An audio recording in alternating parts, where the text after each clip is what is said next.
So this is Patzer's Playground episode 24. Alright, so here we go. Okay, so quasi-Alapin. G6. D4 taking the center, good. B6, okay. So this move's a little awkward because black's worrying too much about developing his bishops and not enough about controlling the center. So what should white do here?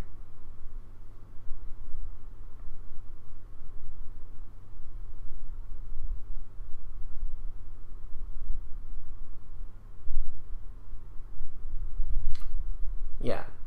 So part of the reason why this move is bad is because now after d5, this knight is stuck. It can either go here or it can go here, but on neither square is it particularly happy. If it's on a5, it's kind of on the edge of the board. It's going to take a while for it to get back into the game.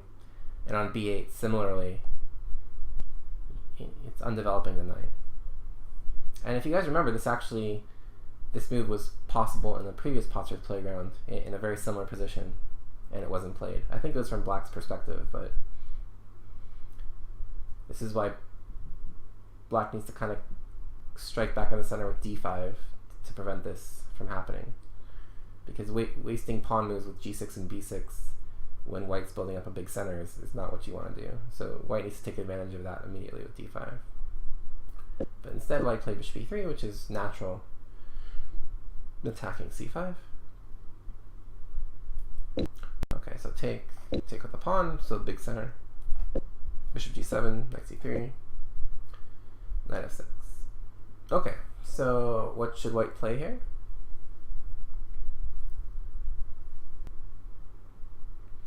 Yeah. Well, what Das said about pawns not being able to move backwards only applies if you're creating weaknesses. And you're not really creating any weaknesses by pushing that pawn. Okay, so what should white play here?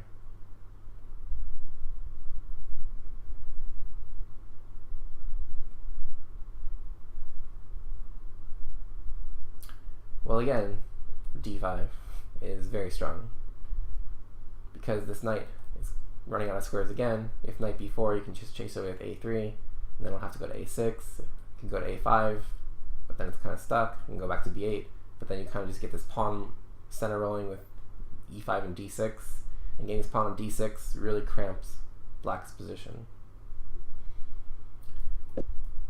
So something like this. And then if knight g4, you can maybe play d6, sacrifice a pawn just to kind of keep black's pieces hemmed in, or even just simply develop bishop d3 or something. But in any case, getting this move d5 in makes sense. Maybe d6 right away even. But okay, so white played bishop d3, which is okay. Castle, h3. I mean, castling would have been fine too. Okay, so here white had an opportunity to maybe play e5.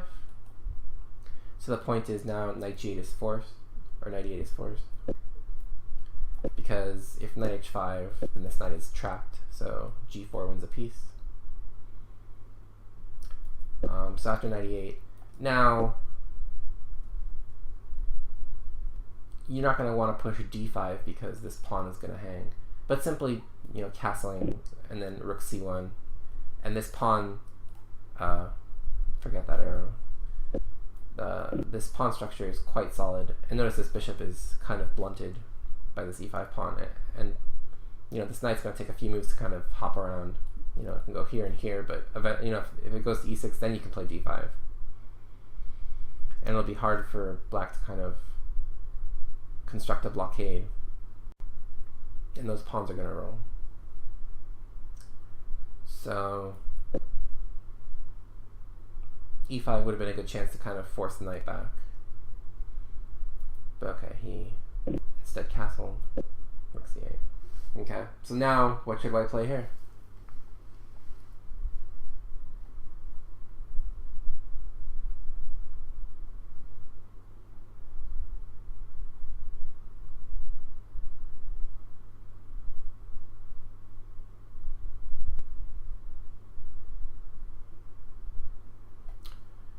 Well, again, either d5 or e5. I mean, because white has a great plurality of pieces in the center. He has both pawns, both knights, both bishops, kind of all in the center. So either e5 or d5. But white seems to want to be more conservative in this position. Not sure why. I mean, he's ahead in development, and his pieces are all better placed than black's pieces. So, okay, queen d2, he's building. Okay, so now what should white play here?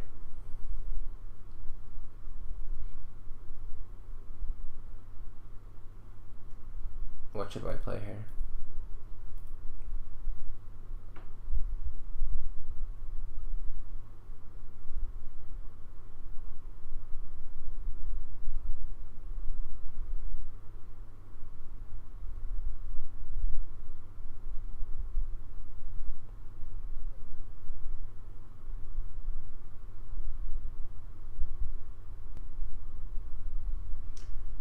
Okay, well, every one of white's pieces is pretty much on its optimal square. Except for what? Well, except for the rooks. So what square do the rooks want to be on? Well, they want to be on an open file, and the only open file is this one. So either rook ac1 or rook fc1 should probably be considered.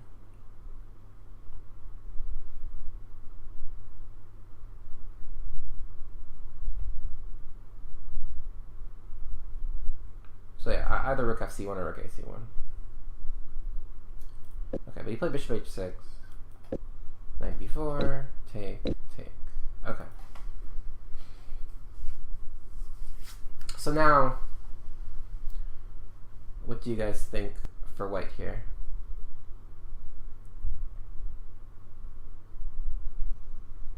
Yeah, this knight b4 isn't really an issue, and after this next move, I'll explain why, but what do you guys think white should do here?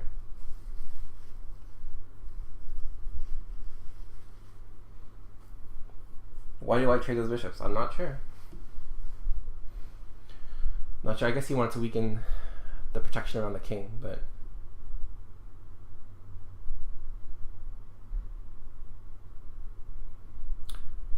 yeah. So I like this move d5.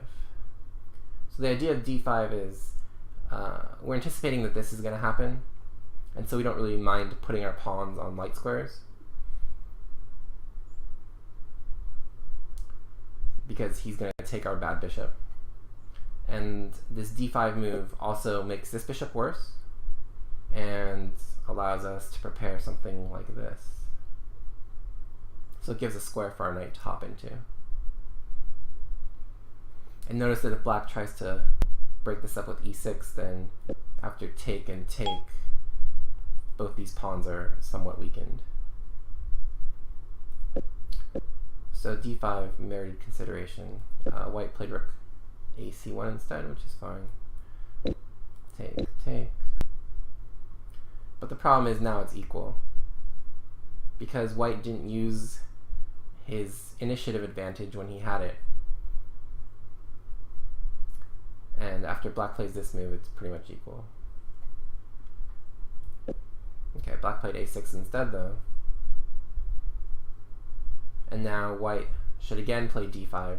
1, to stop black from playing d5, but 2, to again establish a c6 square and to give a square on d4 for his knight.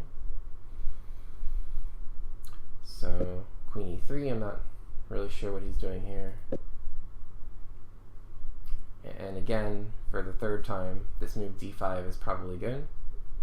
So we can hop our knight into d4, but rook e1. Okay, so now e6, e5, take, knight takes, knight f6. Okay. So now this pawn is isolated on d4, but white does have an outpost on e5 for his knight. Okay. So a3, I'm not really sure about that move, but I think white was not really sure what to do. Okay, rook c2.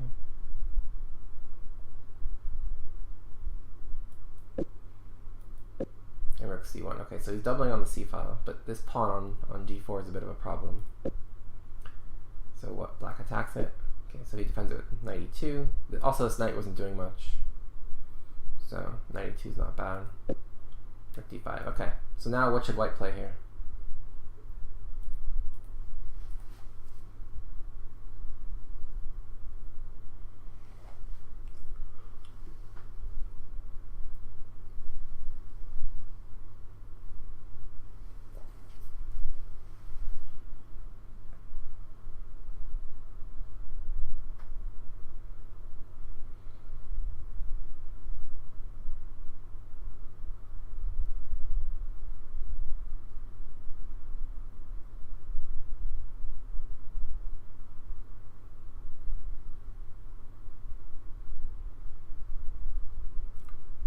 Well, if you guys notice,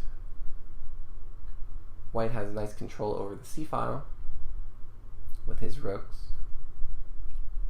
And so the question is, where do rooks generally want to be? Yeah, they generally want to be on the 7th. So rook to c7 is very strong. Okay, so there's a point here. So for example, if black plays this move, rook d8, what should white play here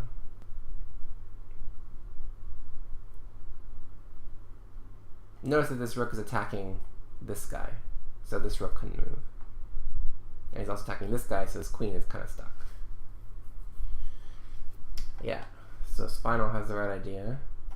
Knight f4. And the point is actually that after king g8, what can white play here? So the point of king g8 is that white was threatening knight takes e6, because if queen takes, then we can take on b7 and win a pawn. And this pawn is pinned currently. So after king g8, what can white play? Well, actually white can still play this move, because if pawn takes, then queen h6, and white's actually winning, because you're threatening queen g7 mate, and there's really no way to stop that. I mean, black can interpose a piece on the 7th rank, but white can just take it. So black would probably have to take here, but then after taking on b7, this is very good, because now we're threatening to maybe double on the 7th. So rook c7 would have been a good move to consider, but white played rook c5, which is not terrible. Rook d8. And now, what should white play?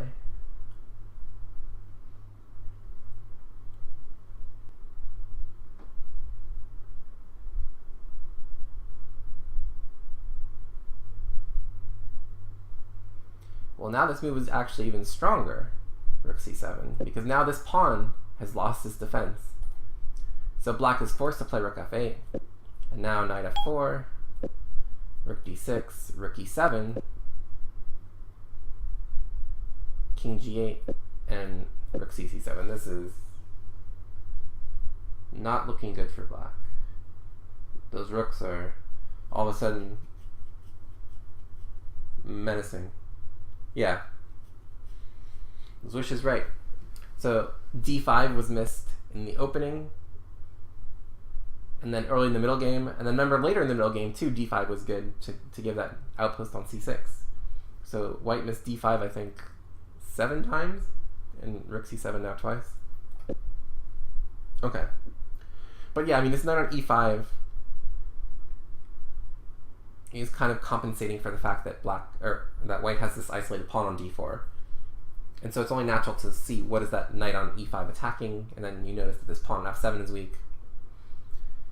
And then from there you go, okay, well, get my rook to 7 to attack the f7 pawn, and then the moves kind of flow naturally. But white instead just took on d5 because he was worried, I guess. But notice that rook on d5 wasn't actually doing that much. I mean, because his pawn was still defended. Okay, so knight d5, and now it's pretty much just equal. So queen f3 hitting f7, f6, knight g4. Okay, so queen's attacked, gotta move it. Bishop e4. Queen c7. Doesn't really do anything. Because after take, and king f7, this pawn can be defended with rook d6, so this is all just pretty much equal still. Yeah, you can play rook c7 first, but it doesn't really matter much. Rook c7, same idea, just king f7.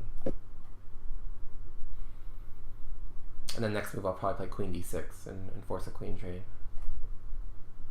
And again, you still have to worry about this pawn, so you can't really move this knight. Okay, so queen c7, d6, f3. Okay. So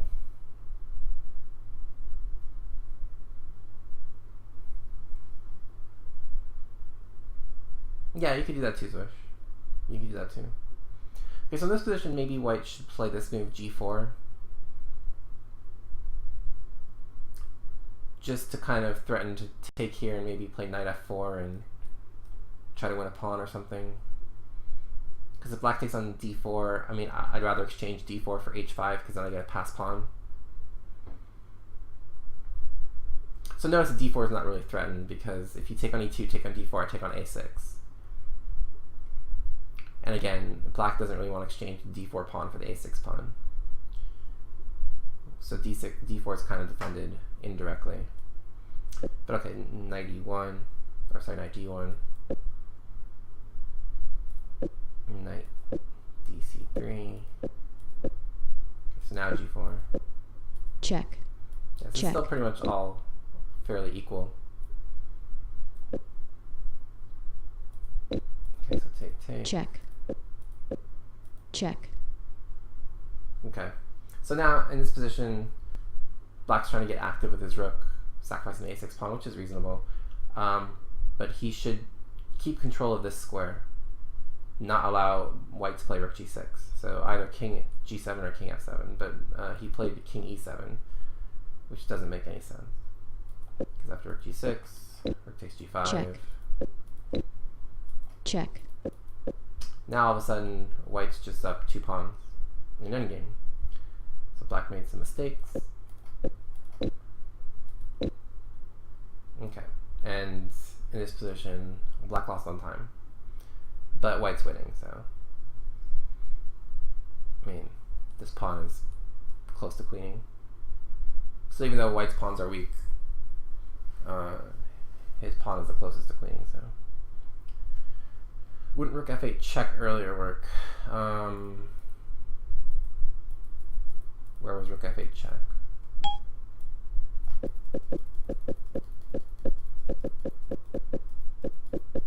Oh. Check. Check. Rook f8 here? Oops. Rook f8 here? Check. What does that do? Just play king g6. What does that do? When there's a pawn on the f file? Oh. Here. Or rook f8 here. Check. I mean, maybe. But the problem is, well, actually, I go here. See, the problem is, I don't think you can take. Because then I go rook e6 check. And then you have to go rook e5, and then I take.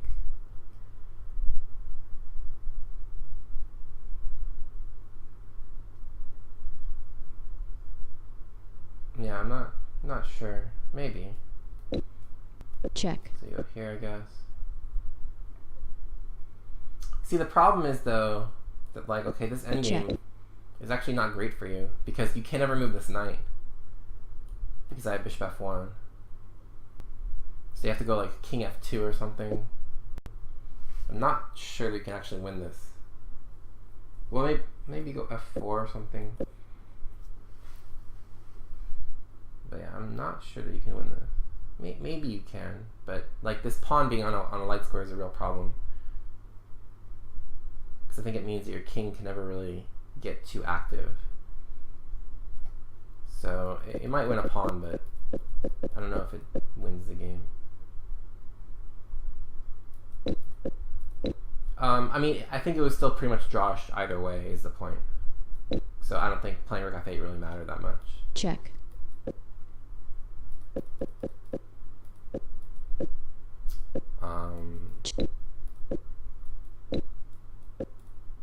Yeah, so rook f8.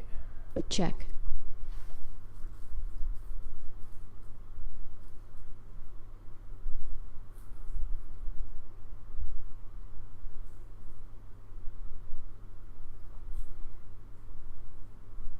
Yeah, I mean, maybe it was good. Maybe it was good. But maybe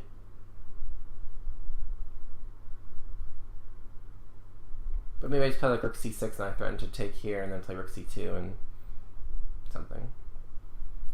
What was his opening? It was a Alpin Sicilian. But I mean, black didn't exactly play real opening, so. Okay, so anyway, that's the first game. Let's check out the second game now. Oops. Not that one, this one. Okay. So this is from the black side. Okay. So, okay. So black's trying to construct a super safe setup where he puts his pawns on e6, d5, and c6, but he wants to get his bishop outside the pawn chain first. So I think in this position, if he wants to do that, he should probably play this move first. h6. So the idea is he can play bishop f5, and then on knight h4 he can play bishop h7. Because after the move he played, bishop f5 right away, now white can play knight h4. And it's just a little annoying because now either you have to, retreat this bishop or white can obtain the two bishops. Like, it's not a huge deal, but I think it's slightly more accurate to play h6 first. So, okay. But white instead played bishop g2, and now after h6 it basically transposes, so he wasn't punished for not having played h6. No, it wouldn't be. It wouldn't be. But like I said, it's a minor thing. But I don't think he wanted that setup with bishop e6 and g6. So basically, playing h6 can kind of force the setup he wanted. Okay, so he plays e6, and now bishop h7 makes sense. Bishop e7. Okay, so white was worried about this knight coming under attack after a potential knight e4, so he moves his knight back. Knight d7, c5, castles. This is all good stuff. Takes. Okay. So I think black is already at least equal here. He's fighting for the center. He has this nice bishop looking at the c2 pawn. He's getting ready to open the c file. He's getting ready to kind of put pressure on the queen side. And this bishop on f4 looks kind of silly. Like, it's outside the pawn chain, but I'm not really sure what it's doing.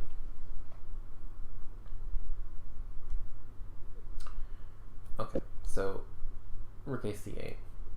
Yeah, so I think black's actually slightly better already.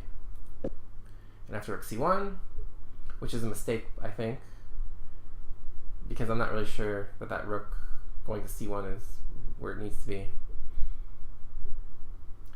Because after take, and b5, strong move. Now notice that black's using his pawns to drive white's pieces away from their good squares and also putting a lot of pressure on c2. So black just has an idea to simply just double rooks on the c file. So he's going to play a move like b4, rook c6, rook fc8, and just put pressure on the c pawn, which is quite correct. Okay, so white plays knight b1, b4, good move. So now makes this move c3 less attractive, because on c3, at the very least, we can maybe like just take on b1, take on c3, and win a pawn. Okay, so white plays it anyway. And so black goes in for winning of a pawn, which is perfectly reasonable. So he gave up his strong bishop, but he wins a pawn, but it's an important pawn as well.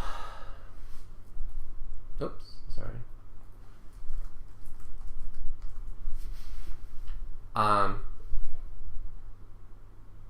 Because these pawns are both isolated. So not only is black up a pawn, but also white has targets.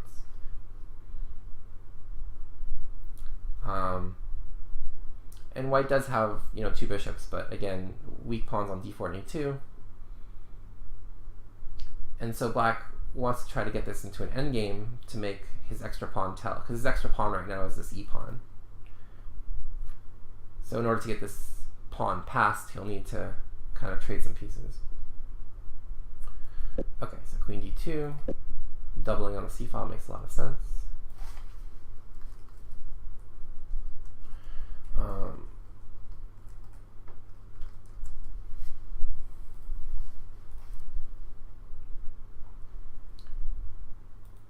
Rook b2.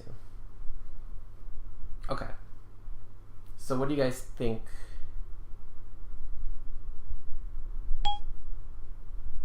that black should do here?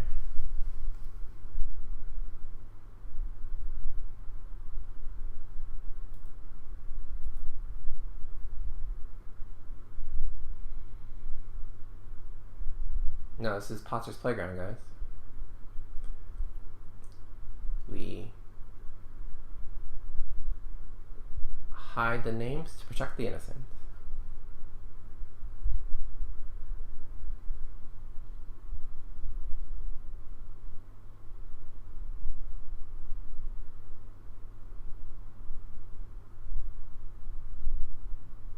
Okay, so I mean, in this position, black wants to target pawns. So target these 2 pawns. So probably the best way to do that is actually to do this move, rook 3 c4, hit this pawn, and then after bishop e5, queen a4. So now again we're hitting this pawn, we're hitting this pawn. And after rook eb1, knight d7. And again, now we're maybe hopping into b6, hopping into c4. And notice that rook c2 is an idea as well, potentially.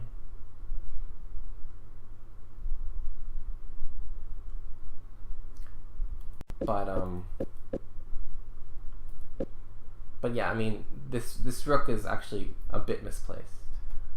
And yeah, a5 is not really something necessary, because bishop b4 is not really something that black really wants to do. Yeah, queen a4 is also reasonable. Queen a4 is also reasonable. I mean, it has the same idea. But okay, so black played this move bishop a3, which is also okay, because it chases the rook from b2 and also hits c1. Okay, so rook b8. Okay, so now what do you guys think is the best move for black here? And Draco, yeah, you can submit it. I mean, if you submit a game, it's probably not going to show up for a month or so, but yeah, you can always submit games whenever you'd like.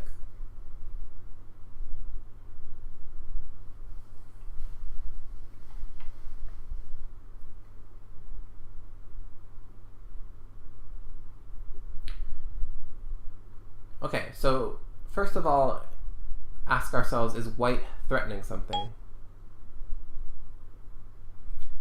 And the answer is yes. So queen a4 just loses a rook to queen takes c3. Don't forget, rooks are pinned. So queen a4 would not be a good option.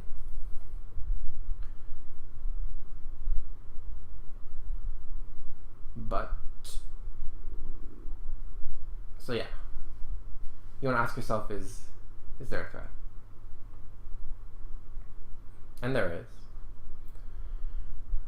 So the question is, how do we get out of that threat? And so actually the best move here is probably bishop d6. So the point is, if queen takes c3, then we can actually take this rook with our bishop. And now we have dual threats.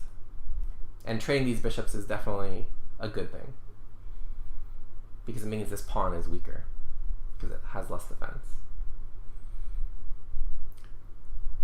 And so if instead rook takes c8, check, then we play rook takes c8. We can't play queen takes, unfortunately, because our bishop hangs. But we can play rook takes. And then if bishop e5, take. And, you know, black's up a clean pawn. And we've managed to trade some pieces. And our rook is better than white's rook, so.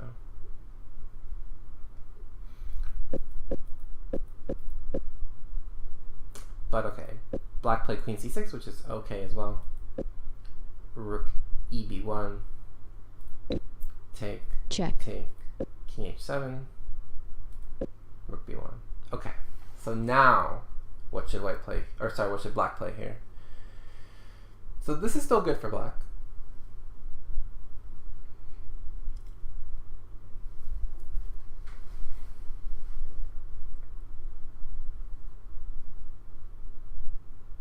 Whenever you want, Spinal.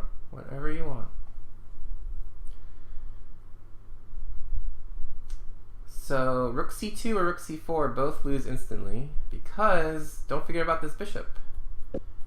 check, Queens move sideways. So rook c2 and rook c4 both lose instantly. But what we want to do is we want to target this guy and this guy. So can we make a move to threaten both things?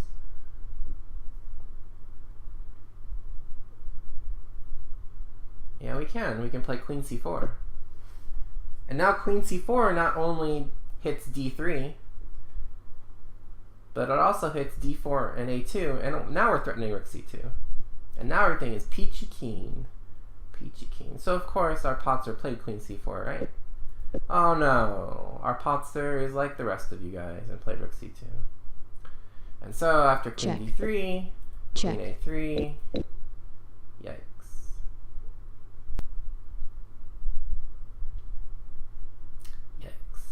Well, black just threw away his win. But now we gotta refocus. We have to refocus. So what's the material at the moment? White has 5 pawns, black has 6. So right now we have a pawn for a piece. Not a great exchange.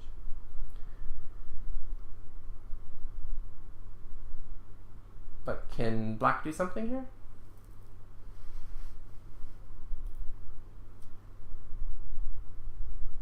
Can black do something here?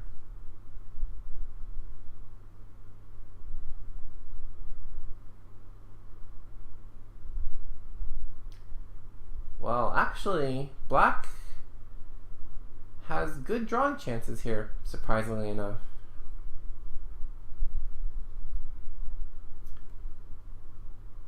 With this move, rook takes f2. So the point is, we are blasting open the king, and if king takes rook, simply queen c2, winning the rook back. So we actually win a second pawn here, and we also open the king up to perpetual checks. So this actually gives good drawing chances. So let's see if our Patzer played this move. Indeed, our Patzer did play this move. So for example, king takes f2, queen c2 check, bishop d2. So obviously, you know, it's not really hanging anything, because if given the choice, black wants to take the rook, not the bishop. So queen takes rook, queen takes pawn. And now after f5, I mean, white's not out of the woods yet. White is not out of the woods yet, because there's perpetual checks looming. You know, his pawn might be falling if this queen gets too frisky, so. Okay, but white actually in this position played rook c1. And so what did black play here?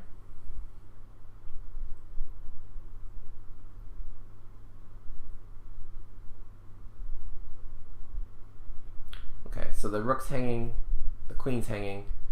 Can't save both except with one move, and that move is rook c2. So rook c2 is forced. Take, take. Queen takes a7. Okay. So now, is black fighting for a draw here, or what's happening?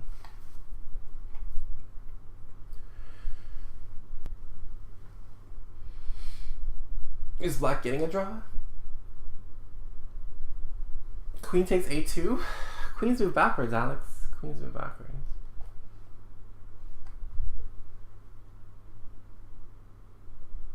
E-pawn queens by force. What? I don't think that's true. I don't think that's true.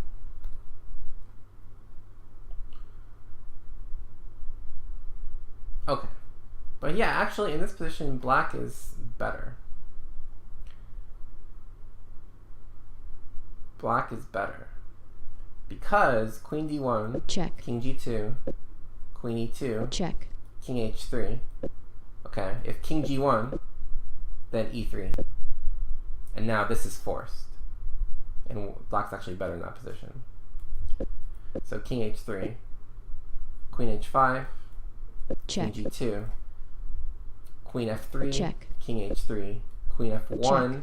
king g4, and now king g6. Now we're threatening all sorts of checkmates. And we're also defending this f-pawn. So queen a5, queen f3, Check. king h3, and now e3. And now the point of all this maneuvering is that this move is actually forced.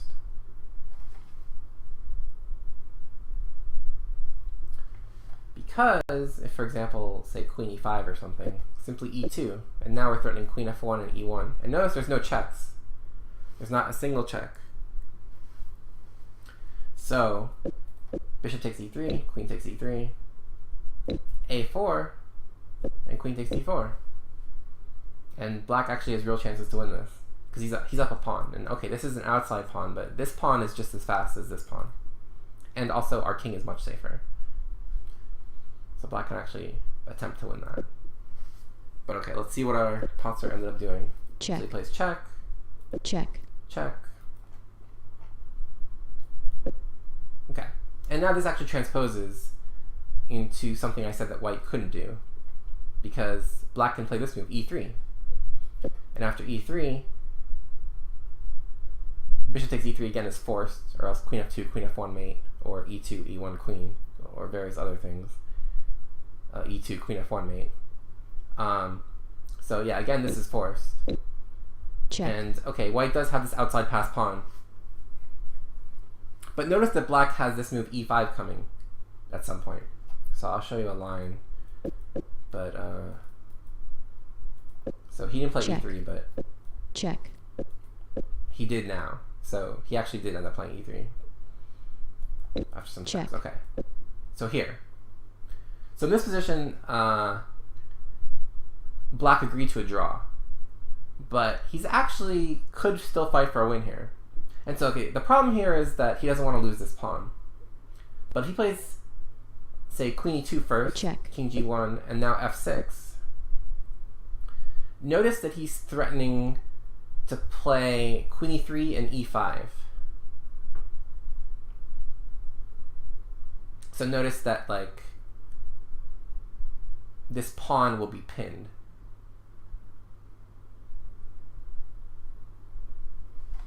And so, really, white has nothing better than to play a move like queen a8. And after queen Check. e3, king g2, queen d4. So the point of queen a8 is to kind of stay on this diagonal. But okay, I mean, like a4, e5, a5, e4. I mean, this is probably good for black. Because again, this pawn is pretty fast. So, black could have tried a little bit harder. But I think he was just happy to get a drawn position after having hung a piece in a position where he was much better. So yeah, he had 14 minutes, by the way, when the draw was agreed. And it was a 45-45 game, so every move he was gaining 45 seconds.